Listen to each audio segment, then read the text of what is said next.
বিসমিল্লাহ। তো আমরা এখন দেখব যে চতুর্থ ল্যাবটা কীভাবে সলভ করতে হয় মাই এসকিউএল ইনজেকশনের মধ্যে। তো আমরা ল্যাবটাকে অ্যাক্সেস করি প্রথমে। তো এখানে ল্যাবটা কি বলছে, SQL injection attack querying the database type and version on MySQL and Microsoft. তো এখানে মাই এসকিউএল অ্যান্ড মাইক্রোসফট মানে যে কোনো একটা হইতে পারে, তার মধ্যে আমাকে একটা ডেটার ভার্সন বের করে দেখাতে হবে।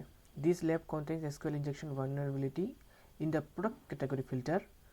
You can use a union attack to retrieve the result from the injection query.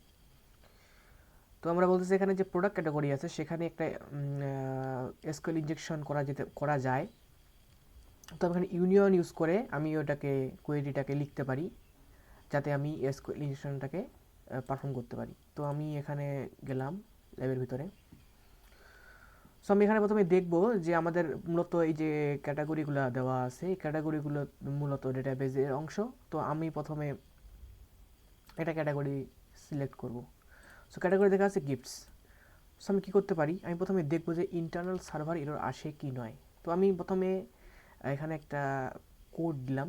কোডটা দিলাম এই জন্য যে আমি এখানে এরর জেনারেট করার চেষ্টা করতেছি, যে আমি কোয়েরির মধ্যে কোনো এরর জেনারেট করতে পারি তাহলে বুঝবো যে এক্সটার্নাল সার্ভার কোনো একে ডিটেক্ট করতে পারতেছে কিনা। যদি এক্সটার্নাল সার্ভার ডিটেক্ট করতে না পারে এবং ইন্টারনাল সার্ভারে গিয়ে এরর দেখায়, তাহলে বুঝবো যে ইন্টারনাল সার্ভার আমার কোয়েরিটাকে ডাইরেক্ট নিয়ে নিচ্ছে, আমি বাইরে থেকে ডাটাবেসকে অ্যাক্সেস করতে পারতেছি। সো আমি প্রথমে দেখবো যে ইন্টারনাল সার্ভার এরর আসতেছে কিনা। ওকে, ইন্টারনাল সার্ভার এরর পাওয়া যাচ্ছে।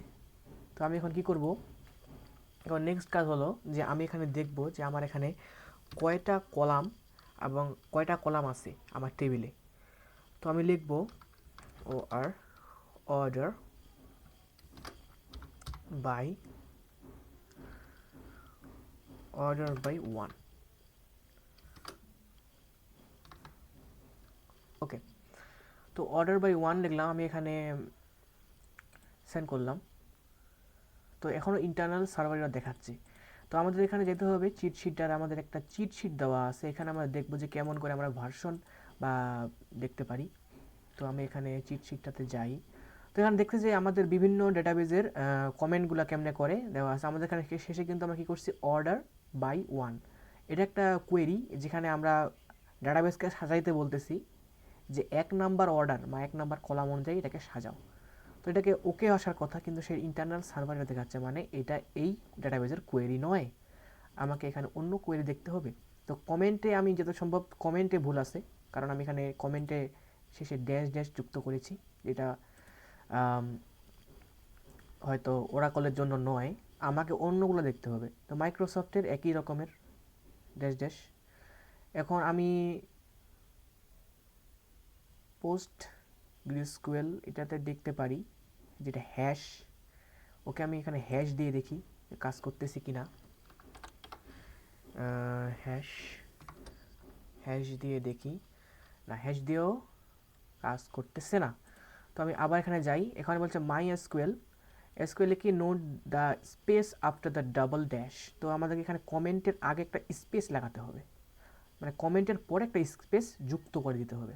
তো আমি এখানে কি করলাম, যেখানে ড্যাশ ড্যাশ দিয়ে একটা স্পেস যুক্ত করার জন্য আমরা সবসময় উইয়ারএল কি প্লাস যুক্ত করি। তো আমি যদি এখানে সেন্ড করি, ওকে, তো আমাদের এখানে কাজ করতেছে, ঠিক আছে। তো এখন আমি কি করতে পারি, আমি বুঝতে পারলাম যে এটা হলো আমাদের মূলত মাই এসকিউএল ডেটাবেস। তো মাই এসকিউএল ডেটাবেসের আমার এখন কি করতে হবে, ভার্সন বের করতে হবে। তো ভার্সন বের করার জন্য আমি এখন কী করবো, আমি এইখানে মানে চিটশিটের মধ্যে একটা দেওয়া আছে, ভার্সন বের করার একটা অপশন দেওয়া আছে মাই এসকিউএলে, সিলেক্ট ভার্সন। তো আমাদের এখানে আমি আগে থেকেই জানি আমার দুইটা ডেটাবেস, আমার দুইটা কলাম আছে ডেটাবেসে, তাই আমি প্রথমে কী করব, ইউনিয়ন সিলেক্ট, ইউনিয়ন কেন দিলাম আর সিলেক্ট এটা কেন লিখতেছি কোয়েরিটা আমি কিছুক্ষণ পরে বোঝাচ্ছি। এখন শুধু আমি দেখেন ইউনিয়ন সিলেক্ট, আমরা কি করব, আমরা এখানে ভার্সন তাহলে ওখানে ভার্সন ছিল @ অফ করবেন @ টু এখনো আছে ভার্সন কমা, আর যেহেতু আমরা এখানে বাই করছি অর্ডার বাই 2 বাই করছিলাম হয়তো, দেখেন অর্ডার বাই 2 অর্ডার বাই 3 এটা হচ্ছে আমাদেরকে চেক করতে হবে, এটা আগে ভিডিওতে আমি দেখছিলাম।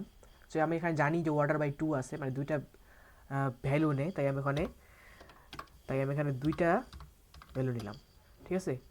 এবং আমাদের কমেন্ট যেটা হয় প্লাস ড্যাশ ড্যাশ প্লাস, তো এটা দিলে এখন হয়তো ল্যাবটা সলভ হয়ে যেতে পারে।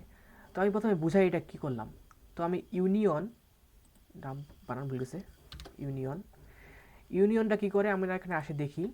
ইউনিয়ন মূলত একাধিক ডেটাবেসকে, একাধিক কোয়েরিকে একটা, মানে একাধিক সিলেক্ট কোয়েরিকে একটা কোয়েরিতে রূপান্তর করতে সাহায্য করে।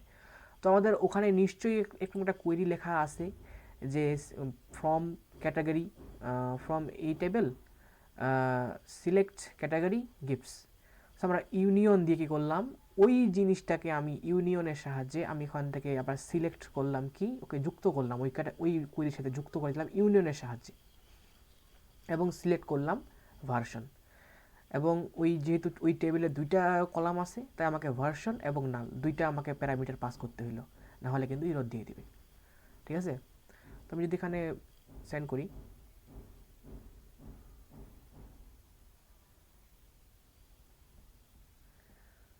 তো আমার এখানে কি ওকে অলরাইট, আমাদের ল্যাব সলভ হয়ে গেছে। সো আমাদের দেখতে পাচ্ছি এখানে ভার্সন আমাদেরকে দিয়ে দিয়েছে। তো এটাই ছিল আমাদের ভার্সন বাড়ি করার ল্যাব। সবাইকে ধন্যবাদ।